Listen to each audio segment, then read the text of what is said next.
Welcome, everyone. Thank you for joining us today. This webinar is on the FCC and congressional proposals to strip local control over cell towers. The FCC has released a sweeping new rulemaking. It's entitled Build America, Eliminating Barriers to Wireless Deployments, WT Docket 25276. And it's proposing to fast track cell tower deployment by stripping local authority over cell tower and wireless siting. The notice of proposed rulemaking before you seeks to advance the Commission's Build America agenda by seeking comment on reforms that would streamline deployment of towers and other wireless infrastructure. In particular, the notice seeks comment on state and local regulations surrounding the deployment of macro towers, fees, delays, and other barriers to wireless infrastructure construction. Further, on December 3rd, the U.S. House Energy and Commerce Committee passed H.R. 2289 out of the committee. Now, that bill would similarly strip local control. First, we streamlined the state and local permitting process by implementing clear timelines or shot clocks on application reviews and capping excessive fees. Next, we exempt certain projects, mostly those on previously disturbed lands, from having to perform cumbersome and duplicative environmental and historic preservation reviews. I'm Theodora Scarato. I'm director of the Wireless and EMF Program at Environmental Health Sciences. We're a nonprofit organization focused on environmental health, and our wireless program is focused on ensuring that you have science-based resources on the health and safety of cell towers and cell phones and other non-ionizing radiation. And we're at ehsciences.org. And I am so thankful to be joined by the powerhouse legal team of Robert and Zoe Berg, telecommunications lawyers who advocate for preserving state and local authority over the siting of cell towers and wireless telecommunications infrastructure. And they have dedicated their practice primarily to protecting residents and municipalities from reckless cell tower projects. Robert Berg, thank you for joining us today. Thank you, Theodora. My name is Bob Berg. I've been a lawyer for 42 years now, and I started getting into this area because of my daughter Zoe. During the pandemic, she moved back into the house. She was working for another nonprofit. At the time, they were getting into educating people about wireless radiation and the dangers thereof. And she would be fielding calls from people who were saying, "Oh my God, there's a cell tower proposed for my neighborhood. It's going to be 150 feet from the school, from my house." And Zoe would come downstairs and say, "Dad, you got to speak to these people. You got to help them." And I would go away, leave me alone, I'm busy. And she was very persistent. So I would start talking to people and I'd hear their tales of woe. And now this is what I do full time. And Zoe subsequently went to law school to participate in this fight and graduated from Tulane Law School in 2024. And she recently joined my firm in September. And now I'm keeping her endlessly busy fighting cell towers with me. So this is what we're doing. The problem now is we have Congress and the FCC joining up. And as Charles Dickens, he said in A Tale of Two Cities, it was the best of times, it was the worst of times. Well, we're in the worst of times. It's definitely not the best of the times for this fight. If this fight is successful, if the passage of the congressional bill is successful, the House bill, or the FCC is successful in implementing these new regulations, the state and local zoning boards and the residents who are fighting these towers are going to be out of luck. And the industry is going to have its way, and they're going to be able to put up cell towers anywhere they want, and we're not going to have any ability to fight them. So this is a battle that we cannot lose, and we need everyone's help, contacting other Congress people and fighting, putting in comments to the FCC within the next 3 weeks or so to make sure, certainly that we delay things as much as possible, and hopefully this bill will not get voted upon in the House, and if it does, hopefully the Senate won't take up the bill. But we can't really lose this battle, otherwise we're screwed. We're not going to be able to fight these cell tower deployments, and the industry will put them up everywhere, and they're trying to do so. It's a huge problem. There were already, as of the end of last year, there were 651,000 cell towers and other wireless facilities up in the United States. So now they're complaining, the industry's complaining, oh, there's a bottleneck in putting up more. We need more cell towers. We need more wireless facilities. They've already got 651,000 in place operating. And there's a holdup in putting them up? I don't think so. And those are Everywhere just you go, macro towers, macro right? towers and other more major cell facilities, not really the small cell facilities that you stick up on a utility pole. There's Right. another couple 100,000 of those, and they're being rolled out with increasing frequency everywhere you look. So we're not against cell towers. We are for the responsible deployment of them in appropriate locations, in industrial areas, in areas where people are not living, in places where kids are not going to school and sitting there for 8 hours a day, 6 hours a day, not near senior living facilities. I mean, not in hospitals. I mean, you see all these hospitals that have small cell facilities or other macro facilities on their rooftops. It's insanity. So we want to continue this battle. We are very successful if we get in early enough in the application process to defeat a lot of these proposals because most of them are not justified. But if this proposed law passes, if the FCC puts in these regulations, we're not going to be able to do that. And that would be a terrible thing for the people all over this country. Most of these facilities are not needed, and it's really an industry play to increase their profits. So that's my introduction. I'm Bob's daughter. I'm Zoe Berg. I've been interested in the wireless telecommunications siting issues for a number of years now. And that was when I first started working with Patty and Doug Wood at Grassroots Environmental Education and with them at Americans for Responsible Technology. They are incredible, and I am so grateful for the experiences that I had working with them because it really inspired me to go to law school and to fight this fight, which is, again, as Bob said, it's not about being anti-cell tower. It's not about being anti-technology. This is about the responsible and thoughtful placement of powerful industrial equipment. That is what this is about.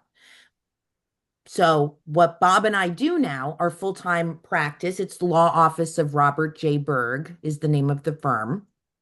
What we do is when Verizon wants to stick a cell tower up on a school playground or 150 feet from Uncle Jim's house, we're like, you have 100% coverage in this area already. And if you didn't have 100% coverage, there are likely less, if not almost always, less intrusive, technologically feasible alternatives to remedying isolated gaps in coverage, right? The installation of small cell antennas in strategic locations, cell signal amplifiers or cell signal boosters, those kinds of things. So when Verizon again wants to come and put a cell tower on a school playground, we're like, hey guys, you already have coverage. You don't need this. Or if you do need the coverage, can you investigate technologically feasible alternatives? And if those alternatives don't work, can't you put the cell tower at the parking lot in the Target down the street, somewhere where it's less intrusive, where it's not posing a serious public safety hazard, where it's not going to devalue people's homes that they have spent their whole lives, working to purchase. So that's what we do. I mean, this is a very important issue that unfortunately it hasn't really catapulted into the limelight yet, so to speak. You have massive industries, Verizon, AT&T, T-Mobile, and the site developers of these towers, Crown Castle, Vertical Bridge.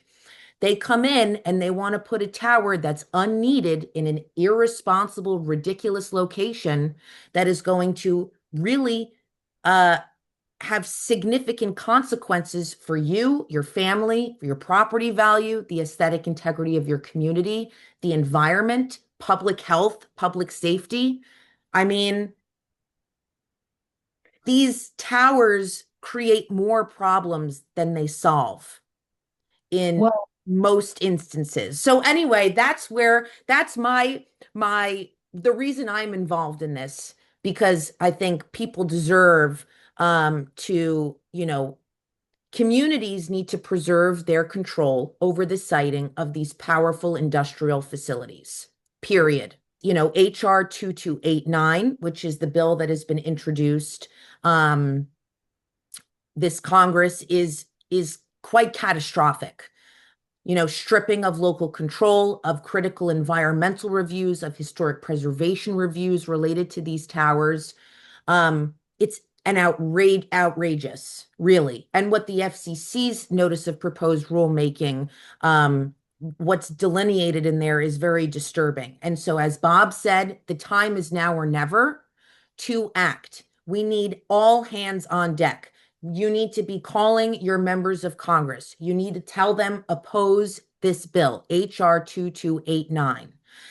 And you need to be submitting comments, if you can, to the FCC within the next 3 weeks or so. And we will have, a more detailed discussion about those action steps and what this bill actually says, the congressional bill, and what the FCC's notice of proposed rulemaking says. So that's my pitch. It's great to be here. Thank you so much, Theodora, and to Environmental Health Sciences for having us. Thank you guys for all being here. So I'll leave it at. great.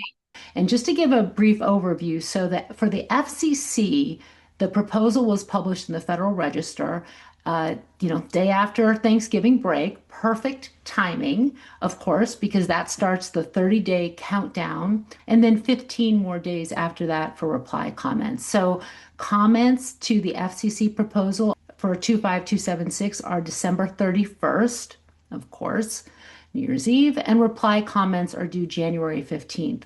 HR 2289 now is in the position where it can be brought to the floor for a vote. We hope that does not happen. It could be voted on by the entire House, and then it would have to go to the Senate. So there's a lot of stages there in the process of that. And it's really also an opportunity to elevate this issue, which is so important to, I think, everyone on this call, because a lot of local officials really don't understand or know much about this. What they're hearing is the industry talking points that we need it now, we need it fast, we need to bridge a digital divide. This is how we are going to do it. When in fact, and the question I always ask is, well, they said that with 5G, they said it with 4G, they haven't done it. The FCC has finally delivered America's first national broadband plan. We must lead the world in creating opportunity. An unrivaled opportunity means that every American must have access to affordable broadband. And if the United States is going to continue to be a world leader in wireless, we need to speed the deployment of 5G here on our shores. Yes, 5G will connect the unconnected and compete with the uncompetitive. Closing the digital divide has been my top priority as chairman of the FCC. We've been delivering on that priority for over 2 years now. We're on the verge of closing the digital divide and need to act now. This isn't about bridging the digital divide. Thank you, Mr. Chairman. I want to highlight the most dangerous consequences of this bill. The Republican broadband permitting bill forces state, local, and tribal governments into rigid federal deadlines called shot clocks. Miss the deadline, and the project automatically moves forward, even if safety inspections, environmental reviews, or cultural protections are incomplete. Make no mistake, this is not reform. This is a blueprint for rushed decisions, unsafe construction, and communities being cut out of critical decisions that affect their broadband access and safety. Broadband deployment depends on officials who know their communities and local impacts. But this bill punishes them with rigid deadlines that ignore local realities. We have fact sheets with a few of the key points about each of these proposals. HR 2289 would exempt many facilities from review under the National Environmental Policy Act and the National Historic Preservation Act. The exemption would apply when new antennas or equipment are added to an existing structure, an existing cell tower, building, utility pole. They would be automatically exempt from NEPA and historic review. It would impose short deadlines, put limits on local fees, and also expand the preemption on RF radiation. But what this has is a list of letters that were submitted to the subcommittee when they were marking up the bills. The California Municipal Utilities Association sent a letter. The Indiana Municipal Power Agency, the City of Salem, Virginia Electric Department sent a letter. And they said, while public power utilities strongly support expanding broadband access, we do not believe this legislation will achieve that objective. I also have a fact sheet on the FCC proposal on Build America 25276. The FCC wants to tighten shot clocks, automatically approve towers, and deem granted those towers and wireless facilities if the tight deadlines are not met, redefine aesthetics and concealment standards, cap fees, prohibit new conditions on permit renewals, override setbacks, preempt AI regulation, and declare that blocking upgrades or densification is an effective prohibition. The city of Carlsbad, California said, weakening local control will allow companies to prioritize cost savings over compliance, increasing the risk of property damage, injuries, and lawsuits, while shifting the financial burden of negligence onto local governments and taxpayers. The city of Encinitas, California said, these rules would allow towers to be placed literally anywhere in Encinitas with no say from my city council nor our residents. This is unacceptable. Is the FCC allowed to preempt local authority in this way? Are you talking about the FCC notice of rulemaking or the HR 2289? HR 2289 would change current federal law. So let's talk about that first, because that's especially concerning. Right now, under the Telecom Act of 1996, Section 332C7, it's entitled Preservation of Local Zoning Authority. So Congress at the time was weighing, the cell companies and the wireless industry at the time was saying, we don't want to have to deal with any local zoning authority regulation of where we put our towers. And Congress pushed back on that and said, no, we want to preserve local control over where these are placed. We want to preserve local zoning authority. So subject to certain conditions, they did that under Section 332C7. So what that means is normal local zoning laws are still in effect, and most communities have put out their own wireless zoning codes, but you're not allowed as a local entity to discriminate against carriers. So you can't say, okay, we'll allow T-Mobile to put in a tower, but we won't treat AT&T the same or Verizon the same. So you can't do that. You have to treat them all equally. And each carrier is allowed to get personal wireless services in a particular jurisdiction. So if you're allowing Verizon to have a tower in town, you have to provide for the ability for AT&T or T-Mobile or Dish or someone else. Dish is no longer in this business as of a couple of weeks ago.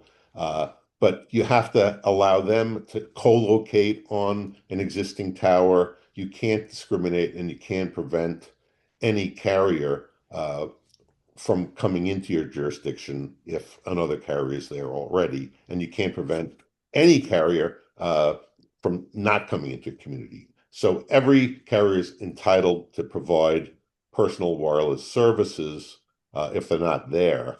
And you can't prevent that. There's no more moratoria like there was originally right after the act was passed.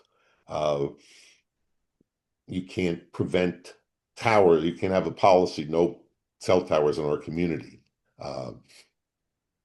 So what the carriers are trying to do now is to take away all those elements of local control and essentially say, no more. Uh, we can put in our towers wherever we want, and the local governments have no control over that. And that's why this is so devastating. And what they want to do right now in 2018, the FCC put out an order, FCC order saying, right now, in many places, the legal standard is you have to show a significant gap in coverage, and if you do that, then you have to show that your proposed facility, a cell tower, is the least intrusive, technologically feasible means to close that significant gap in coverage. So that was a way that local governments could say, look, you haven't proven that you have actually a coverage gap here. People uh, say that they have coverage. We did drive-by tests and people can make their calls. So you haven't proven that there's a gap. Or if there is a gap, you haven't proven that this ugly 300-foot tower is necessary. Why can't you use small cell facilities deployed on the utility poles at 35 feet or 50 feet? These little 3-foot diameter antennas, transmitting antennas. So that is a way to control the placement of the wireless infrastructure in a way that's more palatable to the community. That would be wiped out under this new law because the new law has a provision that includes the word enhancement as a rationale for these facilities. That slipping in that one word enhancement incorporates the 2018 FCC order. It applies it nationwide. Right now, that's been adopted by the Third Circuit Court of Appeals, which is Pennsylvania, New Jersey, Delaware. And that, I think that's the only circuit that's actually adopted it. I think maybe the Fifth Circuit might have also. But most of the country, I can come in and say, look, they haven't proved a significant gap in coverage, and they haven't proven with the preponderance of the evidence that this 150-foot tower is the least intrusive way of closing that gap. I will not have that opportunity anymore if this law is passed. So that's a terrible, terrible thing that you wouldn't even realize it because all you'd see is the word enhancement in this new statutory provision. Someone is asking about local ordinances. Would they be wiped out? And I do want to mention that the FCC specifically called out certain communities, San Mateo and Los Altos, citing cities that have setbacks and ordinances. What they didn't do, though, is acknowledge that there are provisions in there that actually allow reduced setbacks when necessary, ensuring that deployment is not hindered. When Okay. you are working on cell towers with ordinances, let's talk about the ordinances that communities have and how they would be impacted by the passing of these two proposals. Those setback, the FCC has been told by industry, look, these guys in like your organization, Theodora, have been very successful in having local governments pass zoning ordinances that are messing us up. I've helped communities write ordinances that are protective to the extent possible of their control, including setback ordinances as far as possible so that we keep them as far from residential neighborhoods as possible, as far from schools as possible. We put in other things like that to give as much local control. The industry has accused us of trying to, have far setbacks so that we can, protect, you sort of use that as a health proxy to make them safer. And since health, they say, is an unallowable issue here, that it's really a proxy to get in the unallowable health concerns relating to wireless radiation. Whether that's true or not, we like us to have these cell towers as far from people as possible. So they've picked up on what we've been doing. We think that, for instance, in a residential neighborhood, it should be as far as possible, given the circumstances.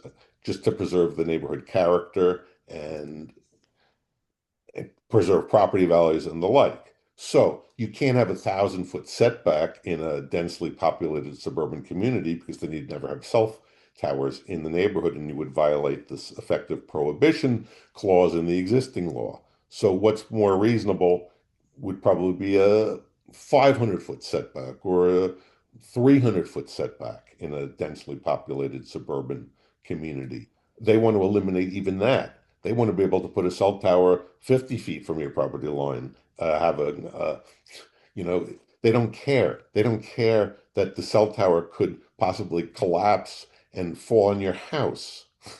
They're just not interested in any of that. They want it where they want it, and they want to take away the rights of local governments to control that. Now, they would have a problem, I think, within a fall zone of the tower. If the setback is less than the height of the tower, what they argue today is, oh, we designed these towers.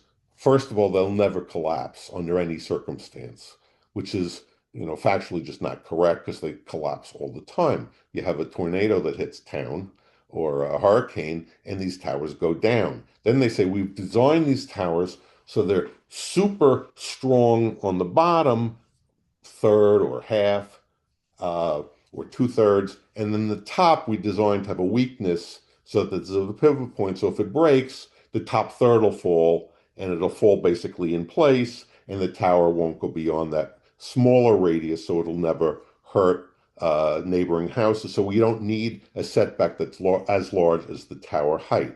Now, I don't trust them, number one. Why should the public trust them?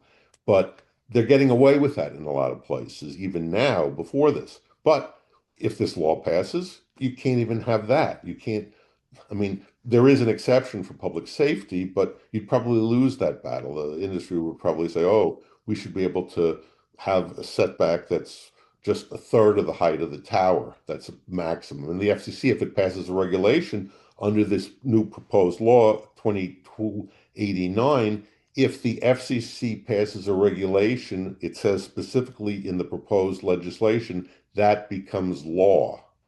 So that is another completely outrageous provision that says if the FCC makes a regulation, it's law and everyone's stuck with it, and a court cannot change that. A court can't even interpret it, which goes, I mean, it's unconstitutional, I think, because it gives an agency power to create its own law that's unreviewable by the courts. It's not even democratically passed by Congress. So I think that's an unconstitutional proposed provision here. But these are the kinds of things that are stuck in a nefarious way in the proposed legislation that even the Congress people don't even realize, I'm sure. Nor do they care because they've been paid off by the industry in terms of contributions to their campaigns, or they're told because it's all the Republicans have voted unanimously in the committee, it's all politically done. You have to support this bill, and no one's breaking ranks on it. But these are serious problems, which is why we have to motivate people to really shout out that this is unacceptable.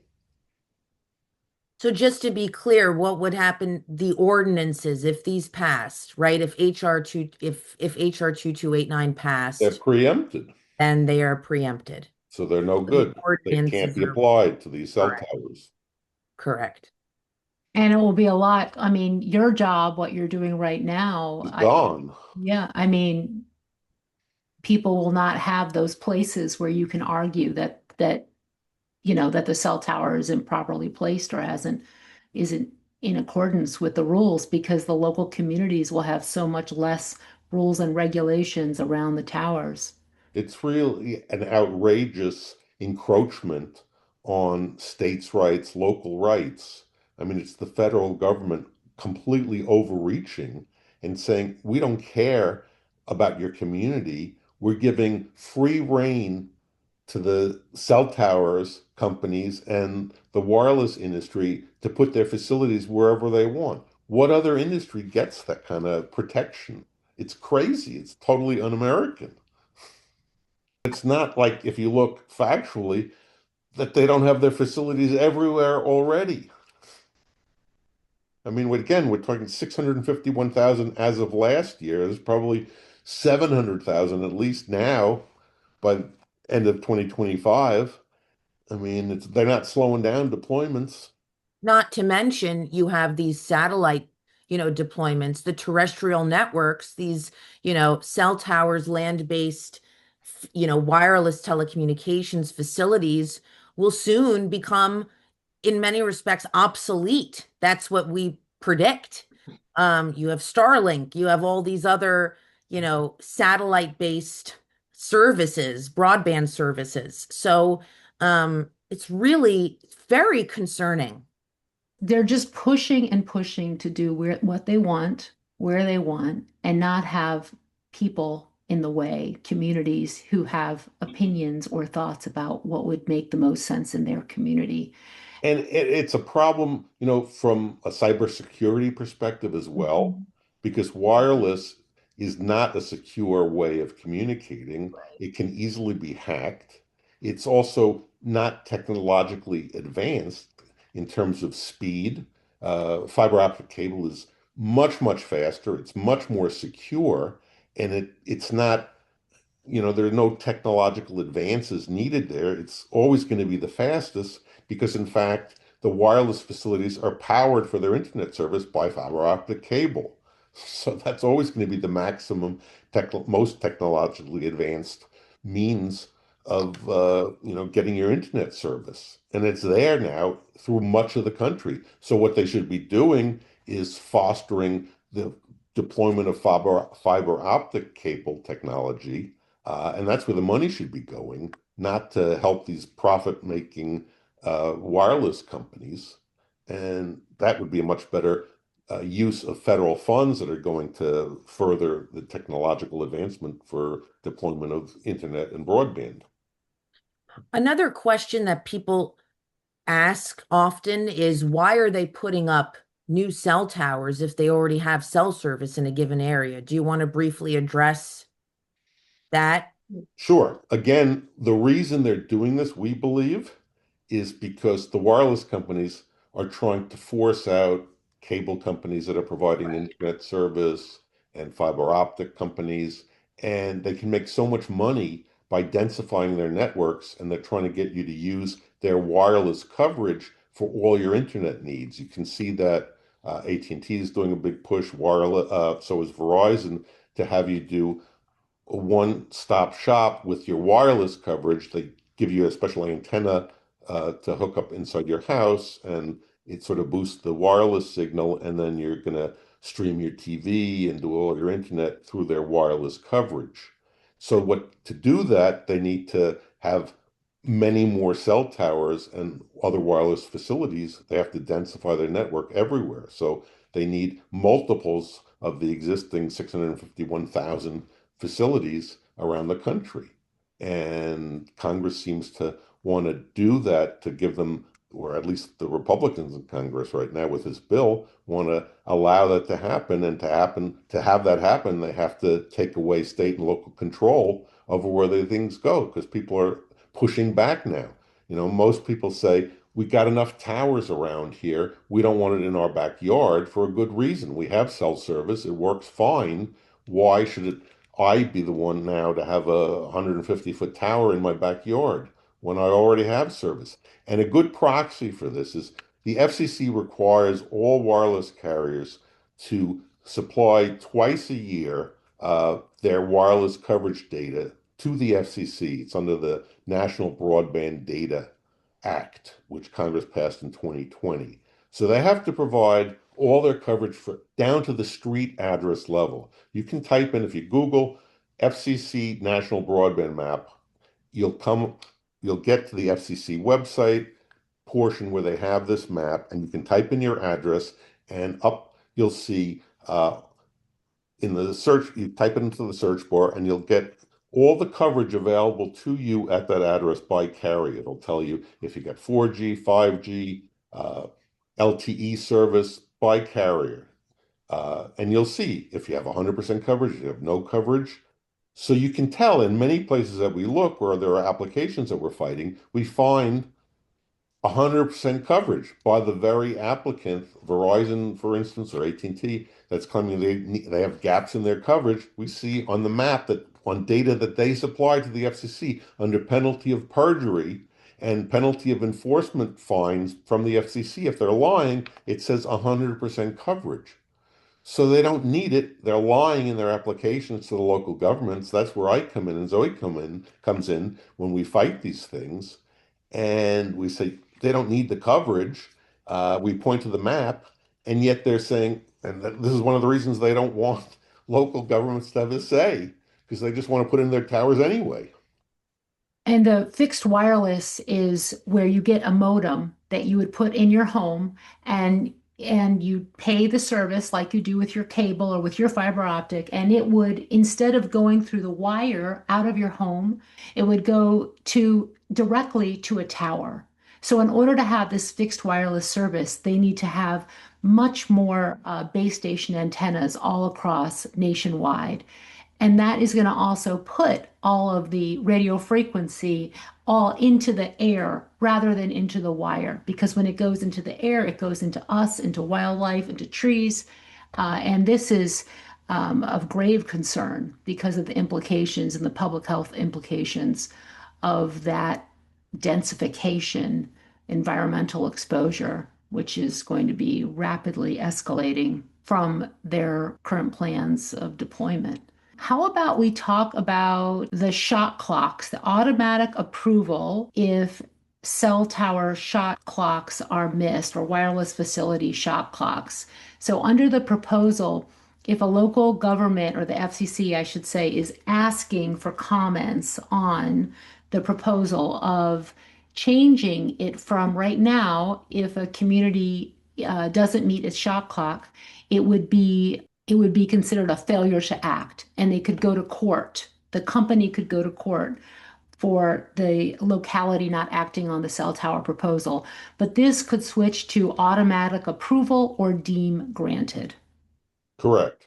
This is another scary thing. First, there are more details in this thing that are troubling. One, right now, a lot of the shot clock starts when a wireless applicant files its application. That's day one. Then the municipality or whatever government entity you're in front of has time to look and examine the application. If it deems it's incomplete for whatever reason, and they're usually incomplete, that stops the shot clock until the applicant provides the information. And that can take a long time. I mean, they talk about bottlenecks, but they put in these applications that are grossly deficient in terms of meeting the requirements of the municipality and the zoning law.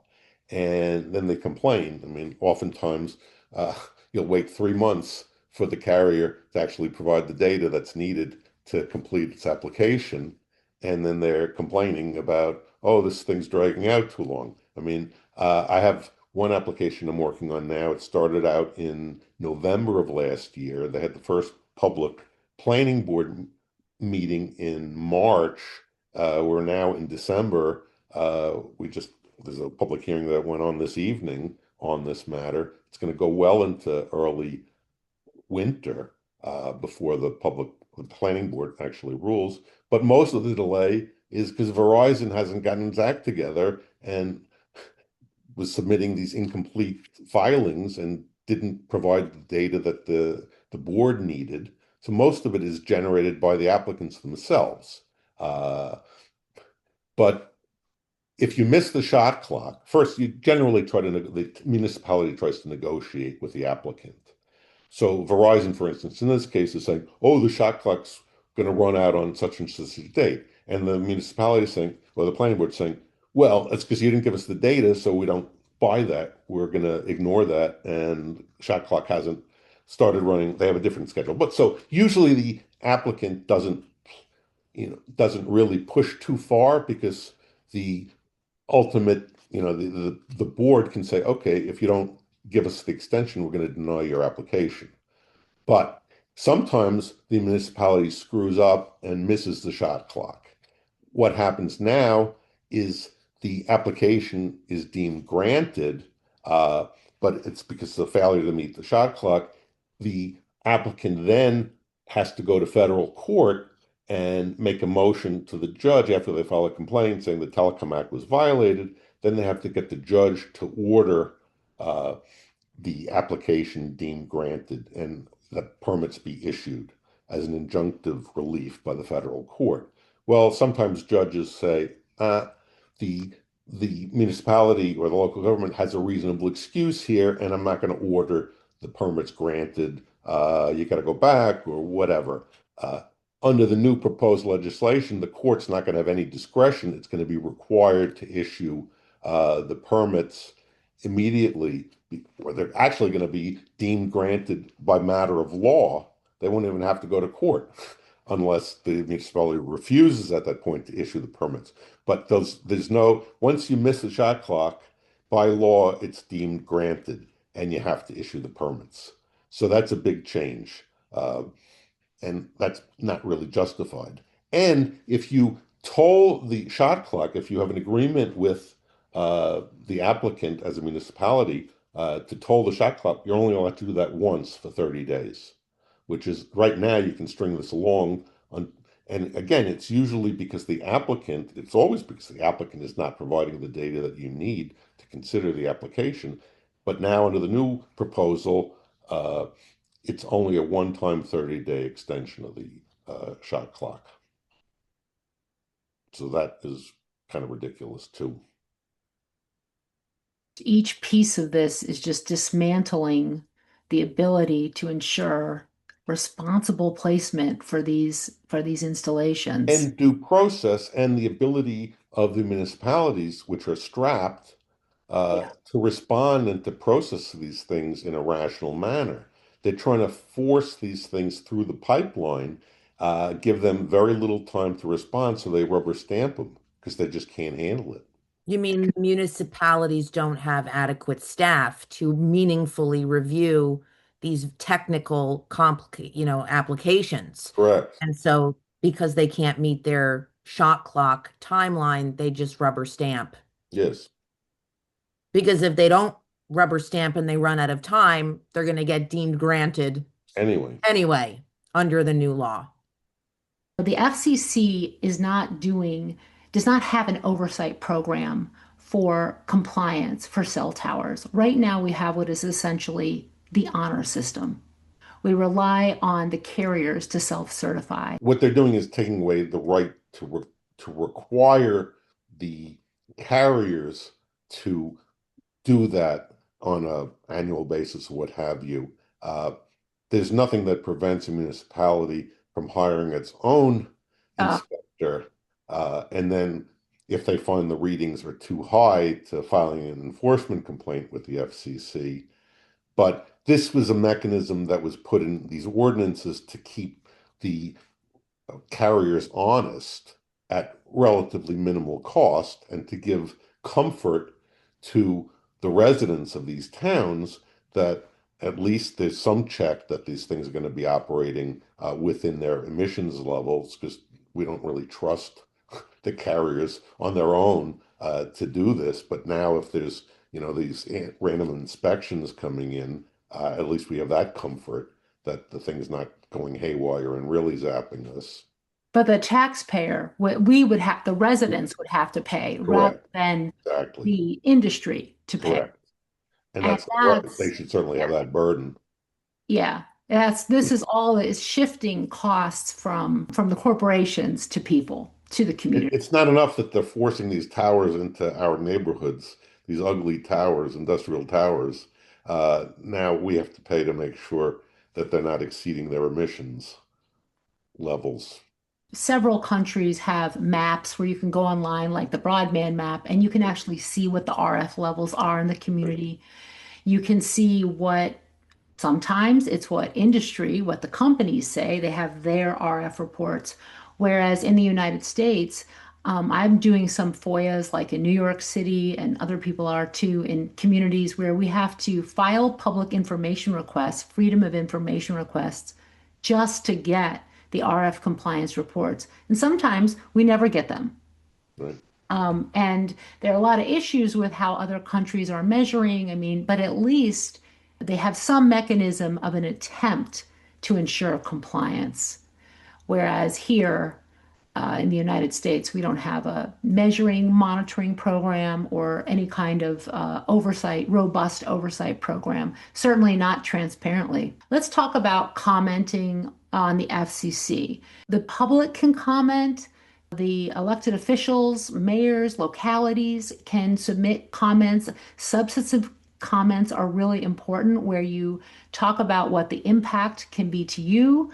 And also, the locality needs to talk about, make the argument in their case about how this would impact them. A lot have already filed. Environmental Health Sciences has fact sheets. We have statements and also links to what other localities are saying.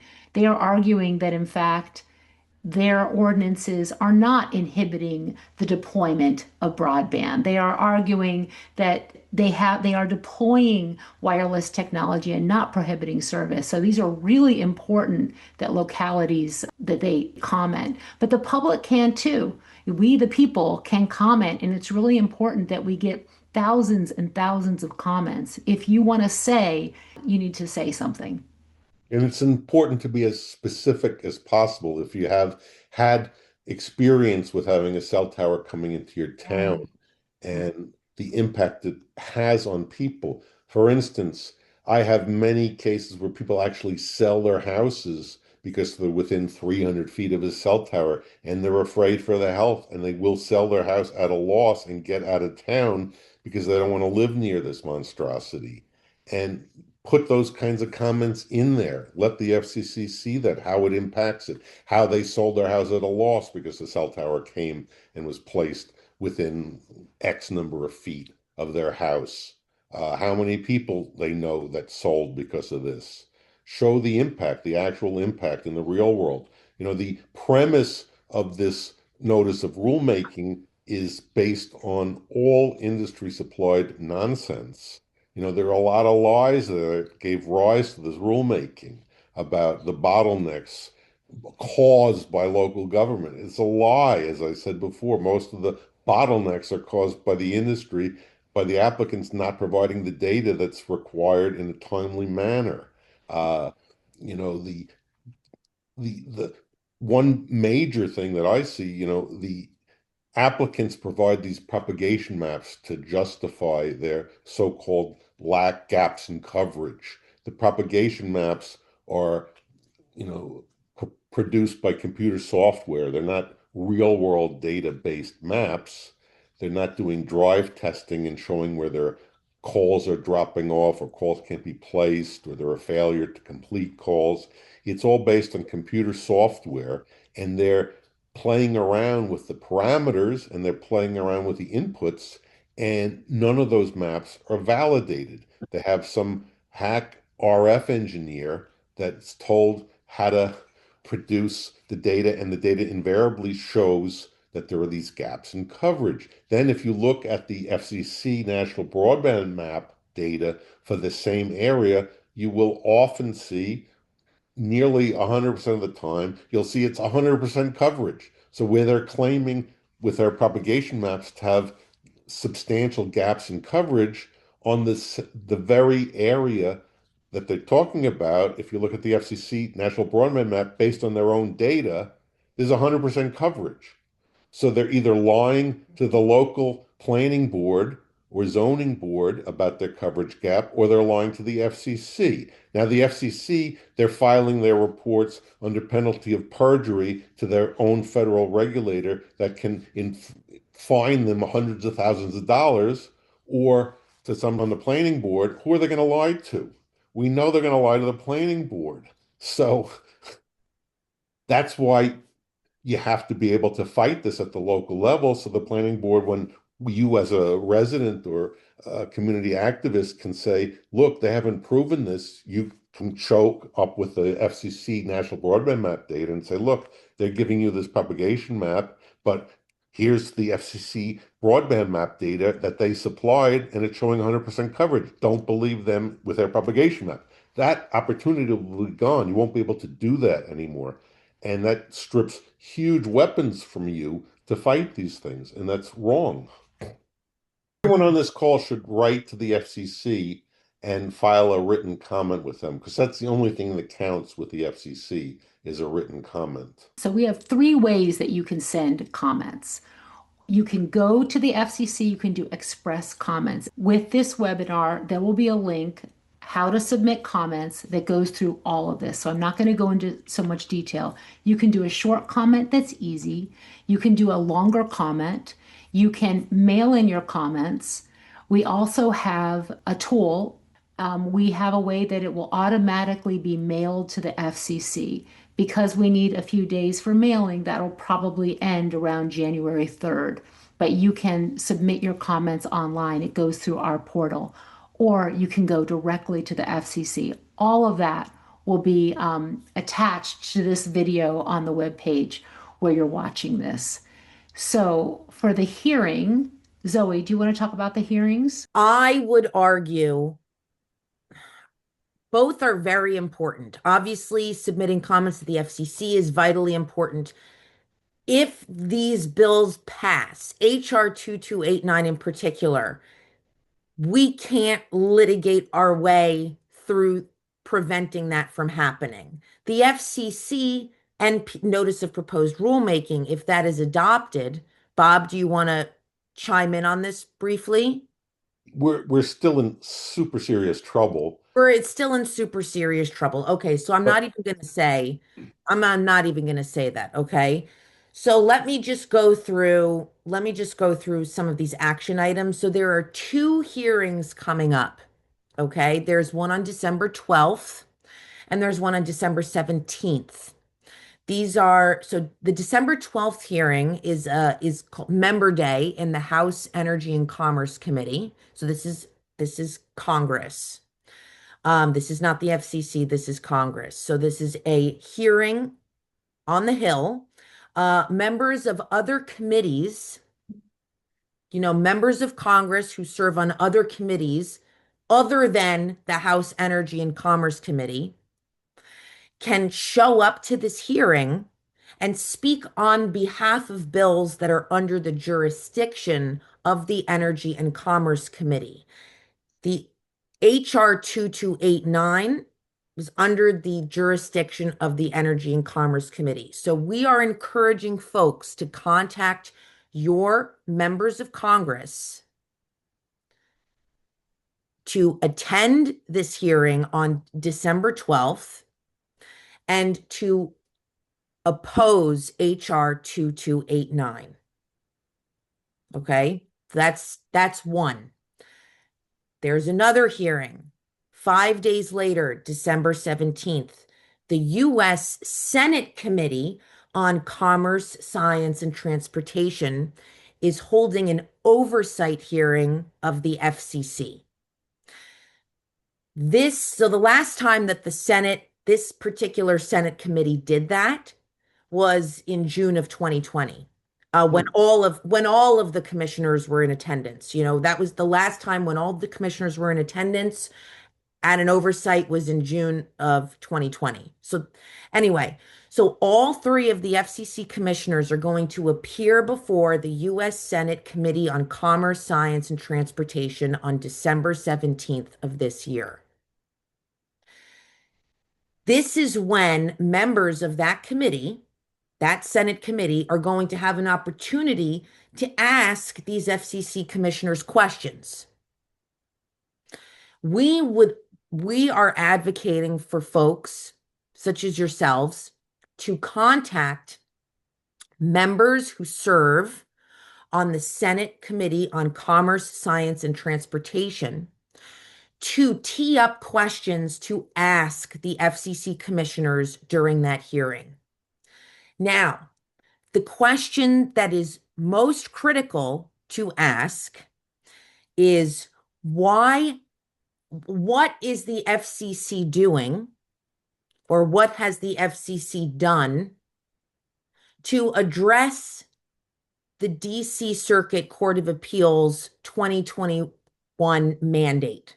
And a lot of people have raised this. So in 2021, the DC Circuit federal case, I'm a petitioner. I also was executive director of Environmental Health Trust at the time. It's EHT et al. Versus the FCC. And in that case, the judges ordered the FCC to explain itself, basically to do its homework as to how its limits for cell tower and wireless radiation were adequately protective for children's vulnerability, for long-term exposure, for non-cancer issues such as impacts to the endocrine system, to the immune system, brain development, the environment, wildlife, because there are studies that were on the record, impacts to birds, bees, and trees. Anyway, so in 2021, that was the mandate. The FCC has not responded. They have not been able to show their work, how their limits are adequately protective. So the question is, how can we densify all of this infrastructure, which will elevate an exposure to an environmental exposure that the FCC is not able to explain how its regulations are adequately protective? Because people need to know, lawmakers, elected officials, they need to know that the limits that we have are adequate. And so many local government officials are going, wait, how can you do this? Like, you gotta address this issue so that I can feel confident we're putting this cell tower in here, putting the wireless antennas on the building here, whatever they're doing. And how do we know that it's really safe? And in fact, Montgomery County did a case against the FCC in the small cell when they did the fast tracking on small cells with that very argument. Montgomery County wants to be able to tell its citizens it's putting these 5G small cells on its property. And the citizens are asking, is this safe? Or can we walk on our sidewalks? And if we have to go back and litigate for another year, that's a year that the carriers and the FCC is allowing these to be deployed. And so we have the evidence in the record showing that these may be dangerous, maybe they're not. But we don't have the answer to that question. And I think is... and I'll have a write-up of that on environmental health sciences. So I could talk forever about that. But so that's a critical question. Yeah. Right. How can they do this when we have these antiquated, outdated, obsolete, indefensible rules about wireless radiation? And that's what these senators who serve on that, on the Senate Committee on Commerce, Science, and Transportation should be asking the FCC commissioners on December 17th. And that's what we're encouraging folks. Again, contact members of Congress who serve on that committee to ask these critical questions of the FCC commissioners. Why haven't you acted on the DC Circuit mandate? It's been over 4 years. What's going on? What's the timetable for responding to this mandate? What resources have you dedicated to addressing all of the concerns that were raised?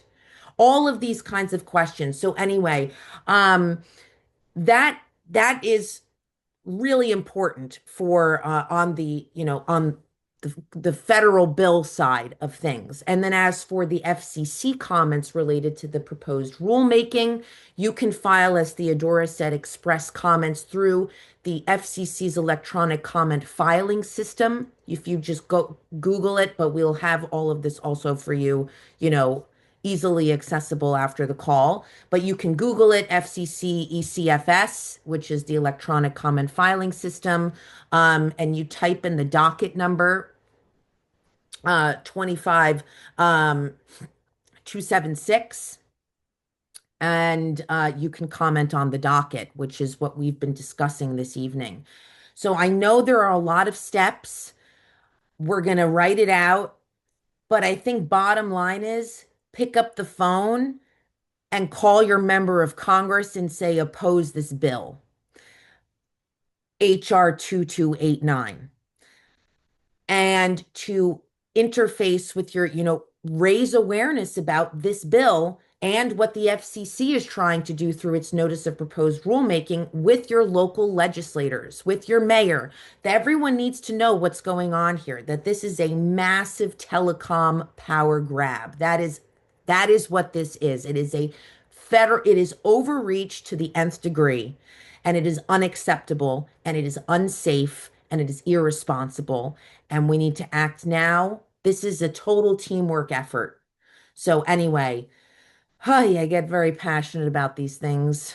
So many comments. Thank you so much for all of these thoughts and comments, and I want to respond to some of them. So, what are some other organizations who are going to be working on this? There's the National Association of Counties, the National League of Cities, the U.S. Conference of Mayors.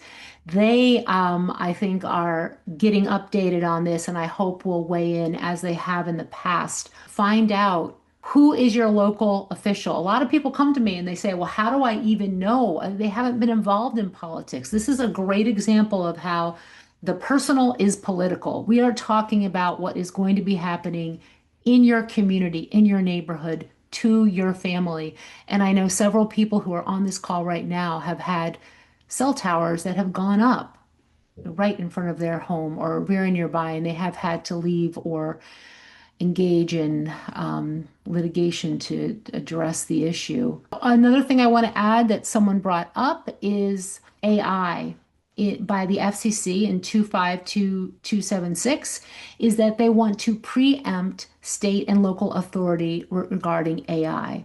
They ask about overriding state and local AI regulations, if they prohibit or have the effect of prohibiting wireless services and providers' ability to use AI tools.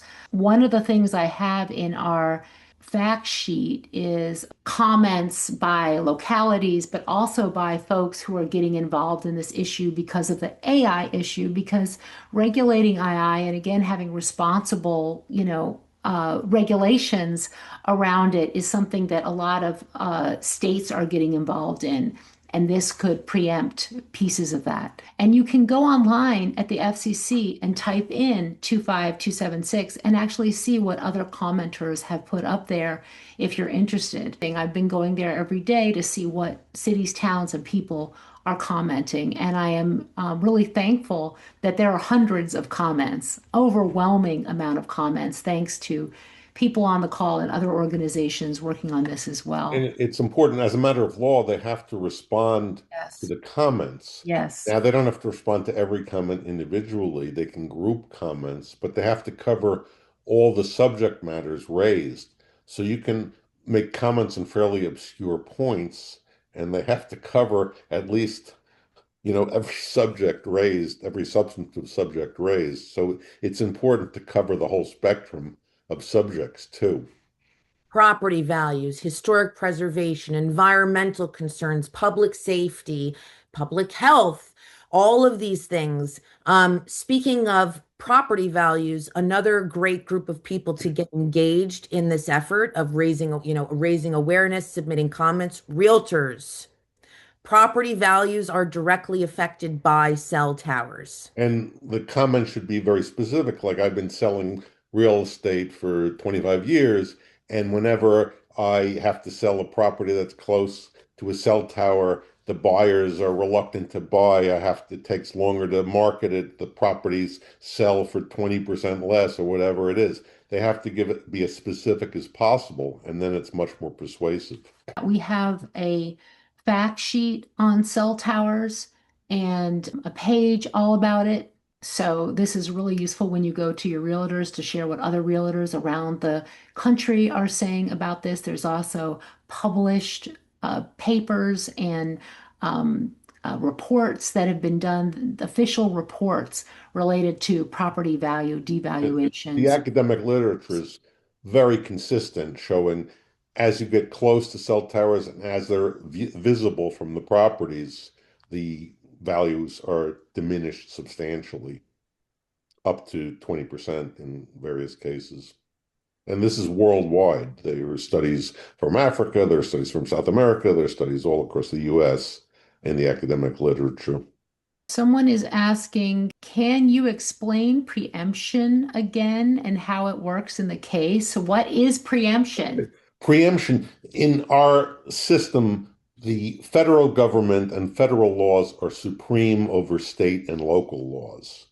So whenever Congress passes a law, to the extent it wants to say, okay, local laws and state laws, we don't want them to apply here. If there's a conflict, Congress can say, okay, we're going to preempt this entire area, and your state and local laws are going to be superseded by our federal law, and too bad.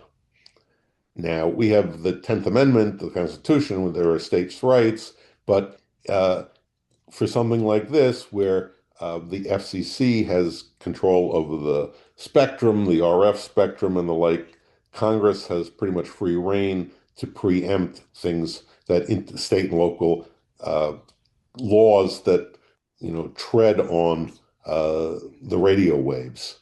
So that's pretty clear and would probably survive a constitutional attack.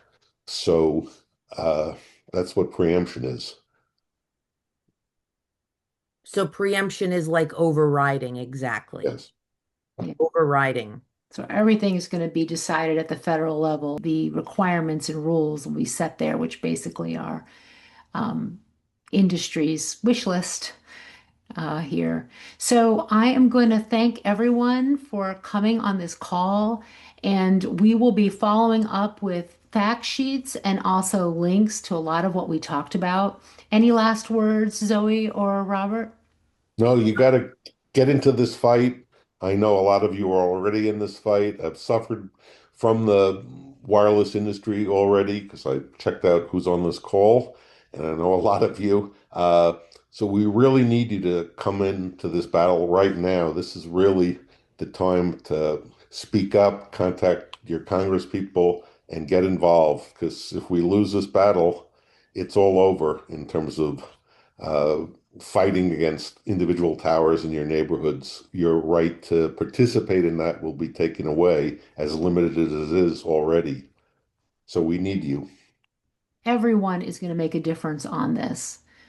So thank you so much. Thank you so much. And thank you all for being here this evening. And I am just really grateful to be part of this movement with you all. And I know we're on the right side of science. We're on the right side of history. And justice. And justice. And we need you all more than ever.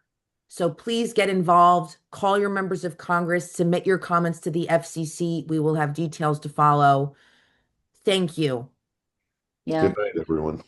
So we're Environmental Health Sciences, ehsciences.org. Please sign up for our newsletter. If you're watching this, if you haven't signed up, the Wireless and EMF program has a mailing list where we send out the latest science. We will have all of these resources as well, and also our upcoming webinars. So next week, I'm going to be doing a webinar on cell towers, on the safety issues related to cell towers, from fire to the fall zone and so forth, and people can ask questions about that. Thank you so much. Good night. Good night.